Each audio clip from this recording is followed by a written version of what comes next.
በህይወቱ በጣም ስኬታማ ነው የምትሉት ሰው እስኪ አስቡት። ይህ ሰው ዝም ብሎ በአጋጣሚ የታደለ ይመስላችኋል?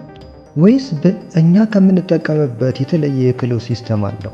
አብዛኛው ሰው በአካባቢው ለሚፈጠሩ ነገሮች ምላሽ በመስጠት ብቻ ይኖራል። ስኬታማ ሰዎች ግን ዓላማቸውን ከውስጥ ወደ ውጭ ይገነባሉ።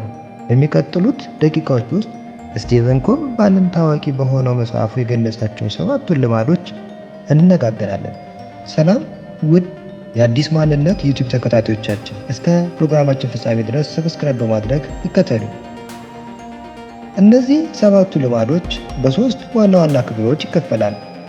አንደኛ የግል ድል ነው። ሁለተኛ የጋራ ድል፣ ሶስተኛው ደግሞ ራስን ማደስ ነው። ልማድ አንድን ስንመለከት ቀዳሚ መሆን ይለናል። ይህ የመሰረት ድንጋይ ነው። አንተ የሁኔታዎች ውጤት ሳትሆን የውሳኔዎች ውጤት ነህ።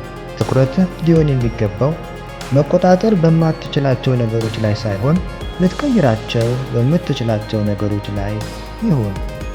ሁለተኛው ልማድ ግቡን አስቀድሞ ማለም ነው። መዳረሻን ካላወቅህ ሕይወት ዝም ብሎ መንከራተት ይሆናል። ይህ ልማድ የሕይወት ዓላማን መቅረጽ ላይ ያተኩራል። ሶስተኛው ልማድ ዋና ዋና ነገሮች ማስቀደም ነው። ይህ በተግባር የምንፈተንበት ነው። አስቸኳይ በሆኑ ጉዳዮች ከመወጠር ይልቅ ለሕይወታችን ጠቃሚ በሆኑ ነገሮች ላይ አልቸኩልም በሚባሉ ስራዎች ላይ ማተኮርን ይጠይቃል። ልማድ 4፣ 5 እና 6 ደግሞ ከግል ብቃት ወደ የጋራ ስኬት ያሻግሩ ነው። ይህም ሁላችንም እናሸንፋለን ብሎ ማሰብን፣ ከመደመጥ በፊት ሌላውን መርዳትን፣ ቅንጅታዊ አሰራርን ያካትታሉ። ልማድ 7 መጋዙን መሳል ይላል። ይህ ራስን የመጠበቂያ ራስን የመለወጥያ መንገድ ነው። ሌሎቹ 6ቱ ልማዶች በትክክል እንዲሰሩ አካላዊ፣ አእምሯዊ፣ ማህበራዊና መንፈሳዊ ማንነትን በየጊዜው ማደስን፣ ማዳበርን ማሻሻል አለብን። እስቲ የጋዱን ዓለም ምሳሌዎች እንመልከት። 2 ስራ አስኪያጆች እናስብ፣ ሳራ እና ቶም። ሳራ እና ቶም በስራቸው ላይ የበጀት ቅነሳ ገጠማቸው።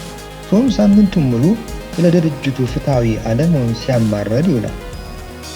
በዚህም የተነሳ ልማድ አንድን ተሳሳተ። እንዲሁም ደግሞ ለዋናው ስትራቴጂ ትኩረት ሳይሰጥ ጥቃቅን ኢሜሎችን በመመለስ ይወጥቃል። በዚህም የተነሳ ልማድ 3ን ተሳሳተ። ሳራ ግን ቡድኗን ሰብስባ እኛ ምን ማድረግ እንችላለን ስትል ትጠይቃቸዋለች። ልማድ 4ን በመጠቀም ከሌሎች ክፍሎች ጋር ሀብት የምትጋራበትን መንገድ ትቀይሳለች። ልማድ 5ን ቀድማ ስለተገበረች የቡድኗ አባላት የሚያሳስባቸውን ነገር በሚገባ ታውቃለች። በሳምንቱ መጨረሻ ቶም በጭንቀት ሲዝን፣ ሳራ ግን ቡድኗን ይበልጥ አቀራርባ ትወጣለች። እነዚህ ልማዶች ዛሬውኑ በተግባር ለመጀመር፣ ሁሉንም በአንዴ ለመቀየር አትሞክር። በልማድ 1 ጀምር። አነጋገርን ቀይር። ይህንን ማድረግ አለብኝ ከማለት ይልቅ ይህንን ለማድረግ መርጫለሁ። ለልማድ 2 ደግሞ በ80 ዓመትህ ልደት ላይ ሰዎች ስለ አንተ ምን እንዲሉ እንደምትፈልግ 3 ነጥቦችን ጻፍ። ለልማድ 3 ደግሞ በስራ ብዛት ችላ ያልከውን ግን በጣም ጠቃሚ የሆነ አንድ ተግባር፣ ለምሳሌ ስፖርት መስራት፣ መጽሐፍ ማንበብ ወይም ደግሞ ለረጅም ጊዜ እቅድ ማውጣት መርጠህ ለሰኞ ጠዋት ፕሮግራም ያዝ። በመጨረሻም ለልማድ 5 በሚቀጥለው ጊዜ ከአንድ ሰው ጋር ስትከራከር የራስን ሀሳብ ከመናገር በፊት የእነሱን ሀሳብ እነሱ በሚረኩበት መንገድ ደግመህ ግለጽላቸው። ስኬት መዳረሻ ሳይሆን ተከታታይ የሆኑ ውጤታማ ልማዶች ድምር ውጤት። ከተገፊነት ወደ መሪነት፣ ከእኔ ወደ እኛ የምንሸጋገርባቸውን መንገዶች አይተናል። ይህ የትንሽ ደቂቃ ቆይታ ጠቃሚ ሆኖ ካገኛችሁት ሰብስክራይብ ማድረጋችሁን እንዳትረሱ። ከእነዚህ 7 ልማዶች ውስጥ ለእናንተ ከባዱ የትኛው ነው? ከታች በኮሜንት መስጫው ላይ አስቀምጡ። ችግሩን ማወቅ ለመፍትሄው የመጀመሪያ እርምጃ ነው። አሁን ወደ ስራ ግቡና መጋዛችሁን፣ አእምሯችሁን መሳል ጀምሩ።